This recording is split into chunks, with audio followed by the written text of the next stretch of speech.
Hello and welcome back to Loren, the Amazon Princess. Let's continue. They had cleared the way to the front gate. Loren pulled on the door, but it wouldn't budge. Locked! My time to shine. Dora rushed to the door and pulled out a tiny toolkit. Don't think we're falling for that again. I got your back, Dora. Get us in there. Everyone, hold off the demons while she works. Loren and Eleanor looked at each other and nodded. They'd forged a bond that required no words. They each knew what had to be done. The beast before them charged forwards. Loren and Eleanor moved into a tight formation. When the demons reached them, their attacks were in unison. They were like one fluid warrior, taking on the challenge together as two halves of a more powerful entity. Dora cursed her tools and the door behind them as the demons' heads began to roll. Can't use Dora, but I can use Ramus instead. Okay. Perfectly happy with my usual party. Air demon, earth demon, fire demon. Okay. Let's start by trying to take out the fire demon.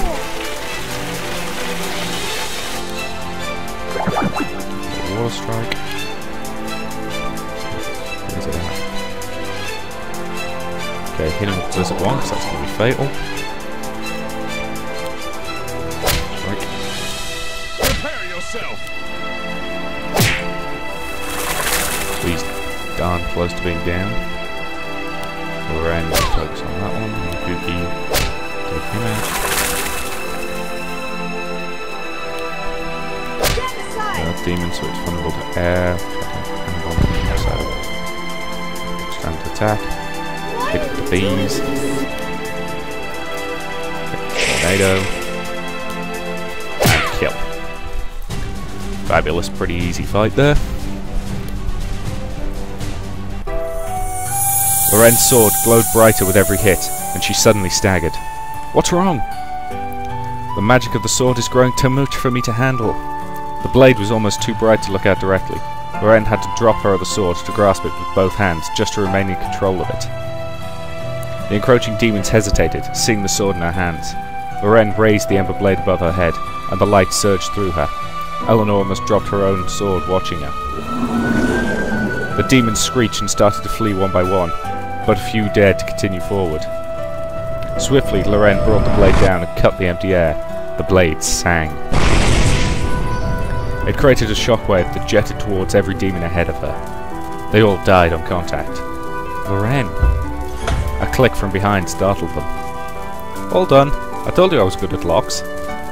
All of the demons are toast now anyway, so big whoop. Huh? How did you do that? I don't know, it felt natural. This sword gave me that magic. You were chosen by the gods for a purpose, and they've given you the power to see it through. Loren swallowed and stared at the piece of metal. She had finally come to believe everything Mer Nofismo told her about it. It was truly a divine instrument, and her path was clear before her. A terrifying roar was heard from the skies again. The Drake! The thing's gonna land! Quick, everyone, inside the keep! The flying monster swooped down and easily plucked up the soldiers. Its cry was deafening, sending the whole city to its knees. It won't shut up long enough for me to get a good shot. Bring it down and I will take its head. Don't be greedy, Nomad, we can share. The Drake threatened the keep once more, striking at its parapets and effectively knocking apart the stones with its talons. The chunks of the wall fell dangerously around everyone below. Loren, what should we do? Loren growled and charged out of the safety of the keep. Eleanor started to follow up, but Loren quickly gestured for her to remain. Here I am, demon beast! Come and take me! She yelled at the circling Drake and it responded with another screech. Eleanor tensed, realizing just what Loren was doing. The Drake flapped its mangled wings, kicking up dust all around Loren as it hovered in front of her. She swallowed nervously, but trusted in the power of the sword. She ran at the Drake, screaming a war cry with the umber blade held high. The Drake received her calmly, only bending back slightly to prepare an attack with its jaws. Loren dodged its attack and got in a heavy strike on the Drake's head, right across its eye. It wheeled upwards in pain, sending down huge gushes of wind and almost knocked Loren off her feet. The next moment, the Drake thrashed down and grappled Loren easily. Everyone watching gasped. The Drake shook her once and threw her to the side like a doll. Elnor didn't waste any time thinking and ran straight for Loren. The Drake barely noticed her as she moved too fast, but just as she hunched over Loren's motionless body, the beast spotted her. Loren, no, please! A twinge of movement in Loren restored hope in Elnor's heart.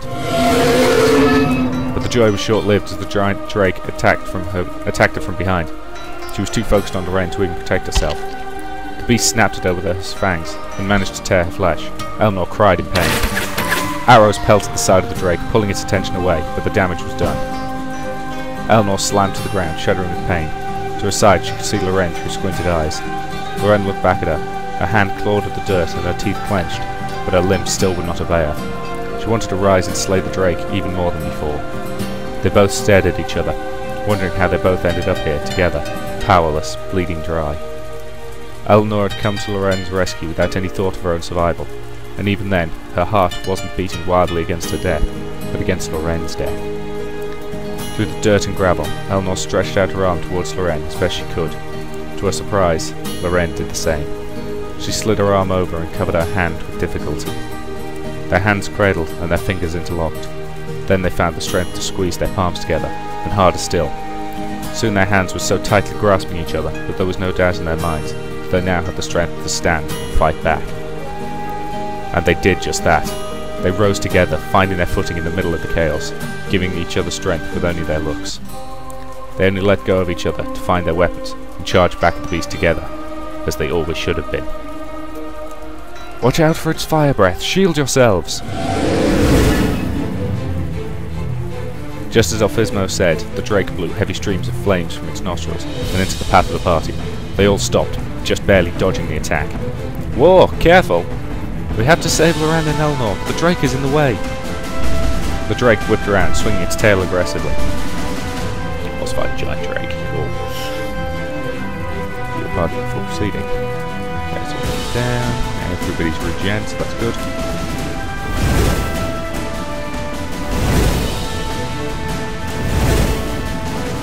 Okay, now have him right. Critically weak to ice. Figured that would be the case. Right. Do as much damage as we can, but let's make sure he's taunting. Right. Water damage. Let's get some regeneration up, because we're gonna need it.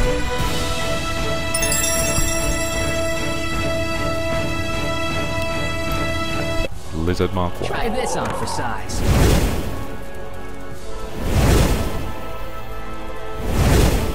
Forest. Oh boy, that's bad. Get her up. Thank you. Another heavy pommel strike. Another taunt. Really fond of that attack. And unfortunately, there's not a lot I can do about it. Blizzard. Strike. Hail. Heavy strike.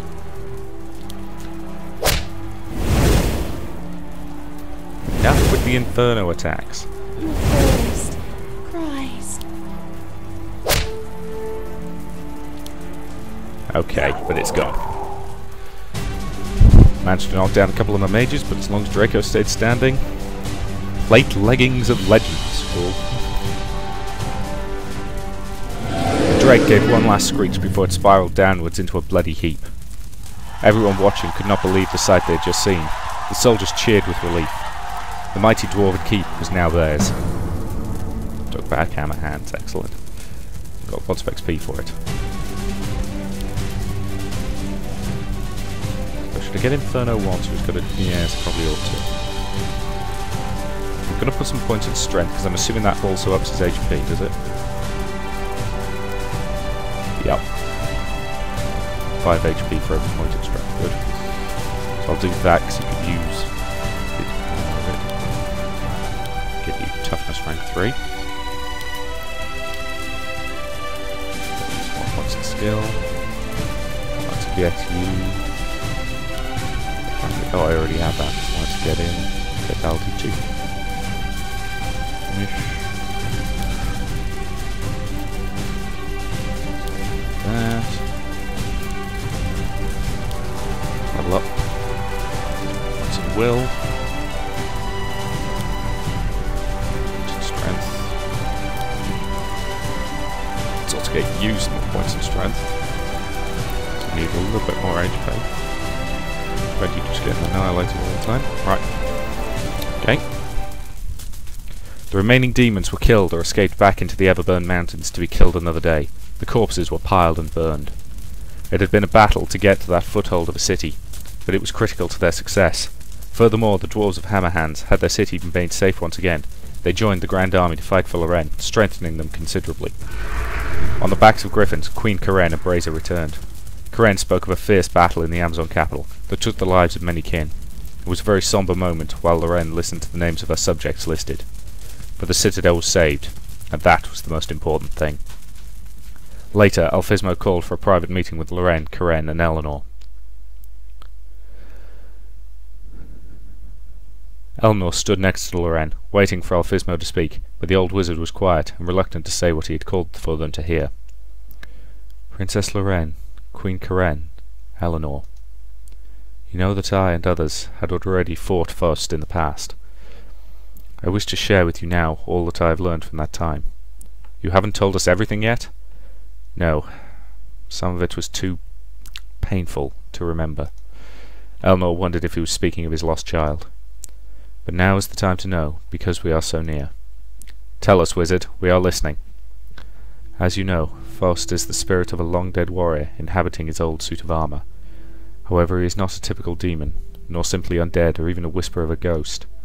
Then what is he? He is a true Death Knight. He has been reborn and corrupted by dark magic in its rawest form in Inferno. Our world was once ravaged by his kind. We are all capable of believing that, knowing the damage he has caused. What does this mean? How do we kill him? You cannot kill the embodiment of evil like any common beast. It's more complicated than that. Everyone's throats went dry, hearing the dread in Alphysmo's voice. I did not know this during the Old War. None of us were aware of the depth of evil we were fighting. But I have spent every year of my life since that day. Faust's armor fell apart in researching his nature.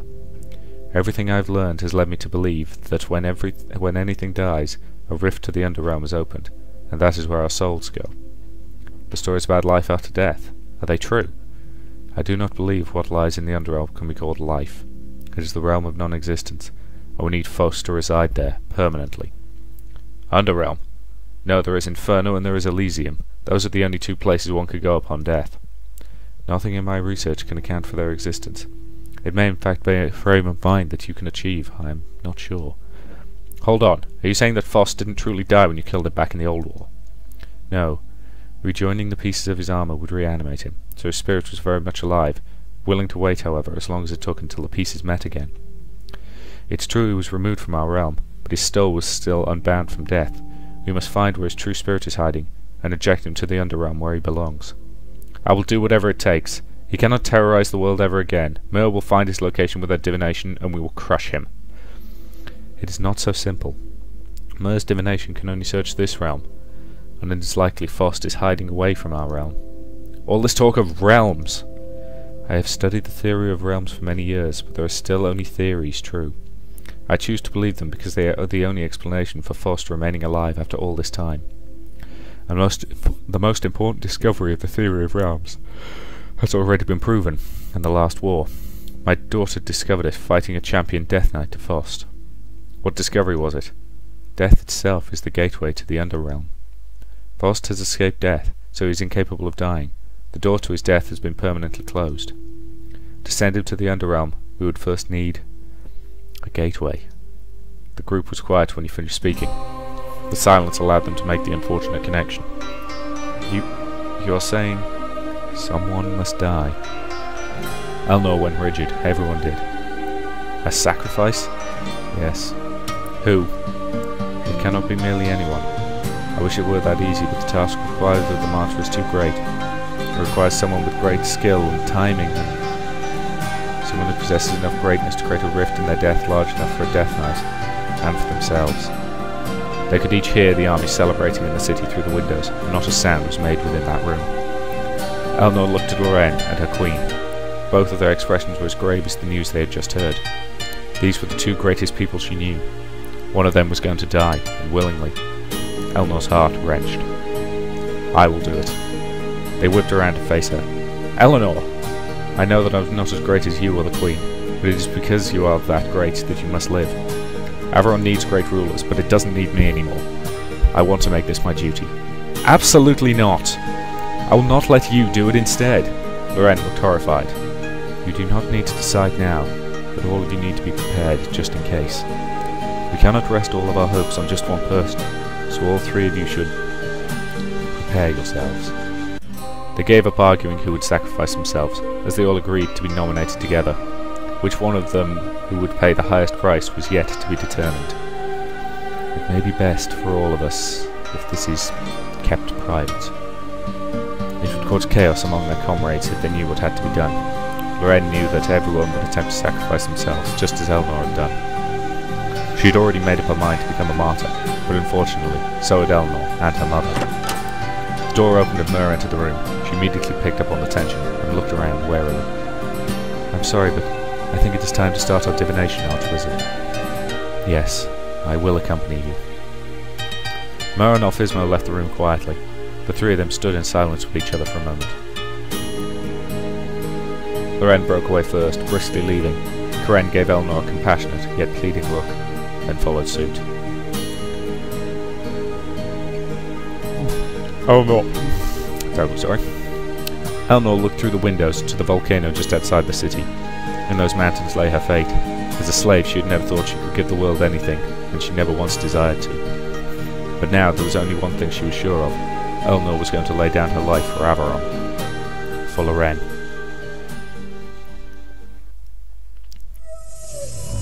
Mer was required to be isolated while she performed divination to secure Faust's whereabouts.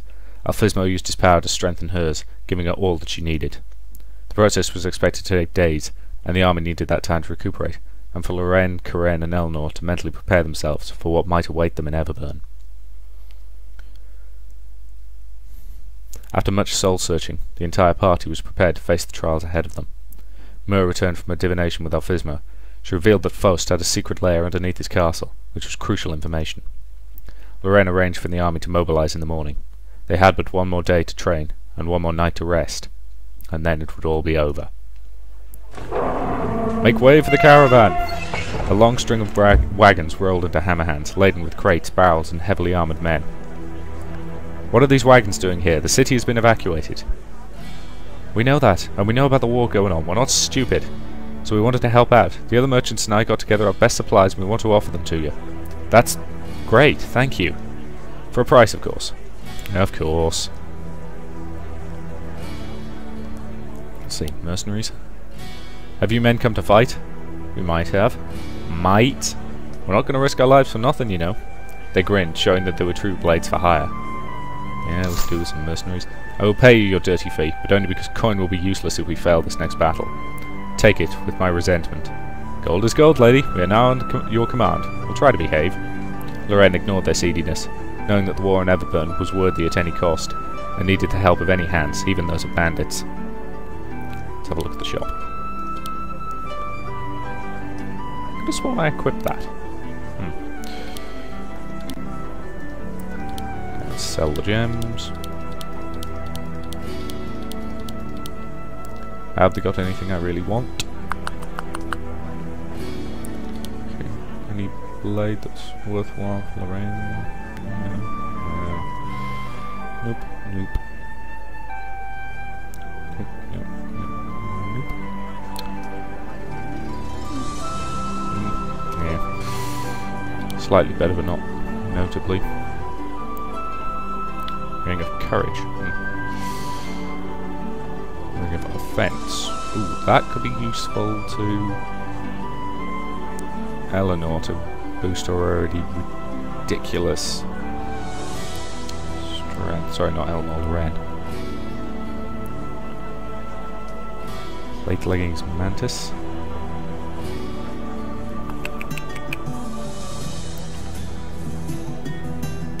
Plate armor. HP regen could be useful.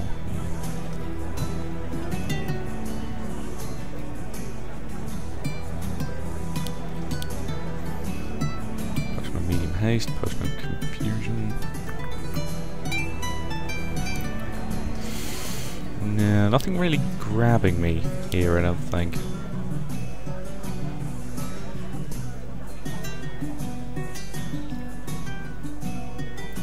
Hunter's necklace might be quite useful. So let's buy one of them. And let's get Eleanor some decent... Actually, let's look at Loren's armour and compare. So I'm going to give her the ones I've got in there. So those, a bit slower, but probably the extra defense might be useful.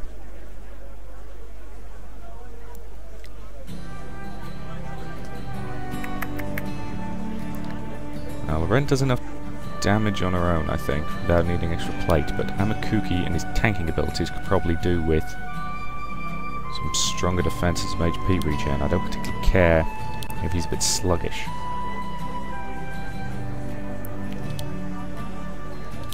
Let's get him some extra armor.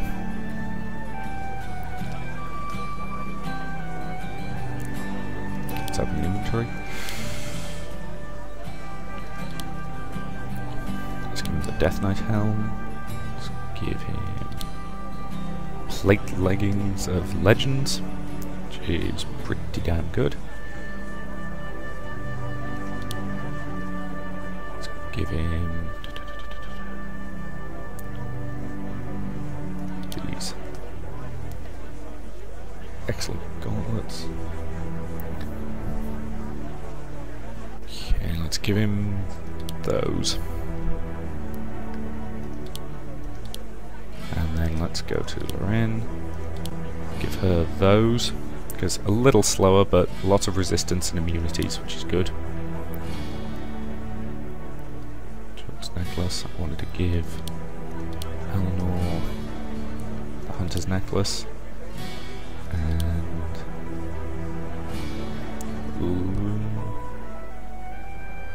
let's give her the Lich Lord helm. Okay. I think that's all the inventory messing around I need to do for the moment, so let's leave the shop and let's save the game and let's continue. Eleanor travelled to the nearby lake to wash before going to bed. She found that Loren was already wading in the water, staring up at the moon. Eleanor stopped breathing, realising that Loren was naked. She looked so forlorn. Loren was no longer bathing, but contemplating something. The upcoming battle, Eleanor knew. Quietly, Eleanor tried to leave, so it would be as if she never found Loren in such a compromising situation. But she heard the water splash, and Loren gasp. Eleanor. She turned around slowly to face Loren, again embarrassed. Loren stared at Eleanor, attempted to cover herself up. The moonlight gave her silhouette a pale blue aura. Were you going to bathe? Yes. You can. I don't mind. Loren turned her back to Eleanor, looking at her once over her shoulder before facing the moon again. Eleanor suddenly regained control of her body from the shock of getting such a proposition. The lake was big and they were comrades, so it was harmless for Eleanor to strip down and test the water. Why did it feel so wrong for Eleanor to slip into that lake with Loren? Why had Eleanor not drifted more than arm's reach away from Loren, when there was so much more water to swim in? Eleanor was so conscious of every move, and of Loren's. Loren ladled the water in her hand and poured it onto her shoulder. The water spilled down her arm and back. Eleanor caught herself watching the path of the droplets as they slid down Loren's skin. She knew it was wrong to desire her own princess. She knew she wasn't a real Amazon or anything close to royalty. Here she was, in the same lake as Loren, just as vulnerable as her. No armour, no clothes, no titles, no words. It was just the two of them. Loren drew in a shuddered breath. Her head lowered from the moon into the lake. Her shoulders shook, and Eleanor's heart wrenched. The pressure of everything had finally broken Loren, and even now she was trying to suppress her crying. Without thinking, Eleanor raised her hand from the lake and reached out to Loren. Her wet fingertips pressed into the back of Loren's shoulder blade. Loren's back arched. It was then that Eleanor had to make a choice, to follow her heart, or become nothing more than a servant to Loren. Eleanor's palm slid onto Loren's back, just as the princess turned to look at her. They made eye contact. Eleanor was able to see wet trails down her cheeks. I will not breathe another breath until your last tear falls. Eleanor moved closer through the water, and it splashed against their bodies. It will be worth it. Loren could not reply. She had no words because she had no objections. She welcomed Eleanor's advance as she welcomed the end of her pain. Eleanor slipped in front of Loren and found her arms underneath the water. Eleanor looked hard into Loren's eyes and gravitated towards each other. Their lips met in a quiet kiss. Loren was in awe of the power of Eleanor's touch. She felt so completely stripped, right down to the core. When she had set out on this journey, love had never been a part of her plans. She'd never even seen herself with a lover in her entire future. But now she wanted Eleanor in every possible way. Loren kissed Eleanor a second time, more strongly than the first. Eleanor could not overpower her mistress, and surrendered the lead to her. Loren now held on to Eleanor's waist, wanted to feel her smooth skin. Eleanor burned for her princess's touch, and allowed her full access to her every curve. She wanted to exist for Loren, to be there for her, not only in times of need, but in every moment of every day. She wanted to belong to Loren, in a way much different than a servant, because she wanted Loren to belong to her as well. Eleanor decided to take back the lead. She pressed the length of her body against Loren, and she felt her mistress shiver. The intensity of their kiss proved how much both of them desired each other in the days leading to this. Loren's wet hand slid down Eleanor's back, and she moaned into her princess's mouth.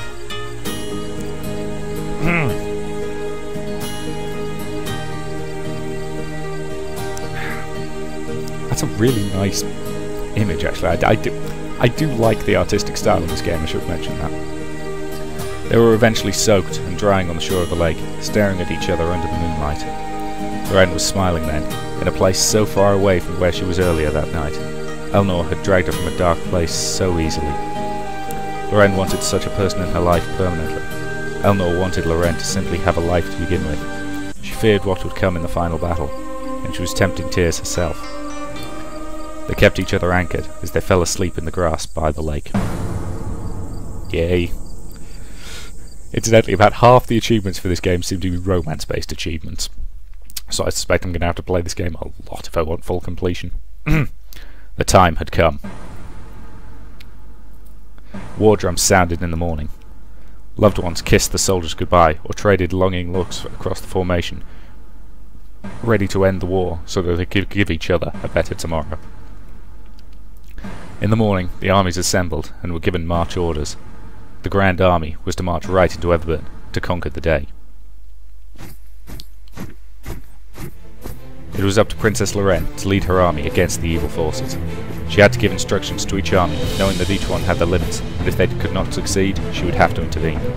The first wave of demons residing in the Smoky Mountains revealed themselves. It was time for our first call. Right, given that I'm now getting near the end of my timer, that's probably an excellent point to leave this video before our final assault on the mountain. So thank you very much for watching, and I'll see you in the next part.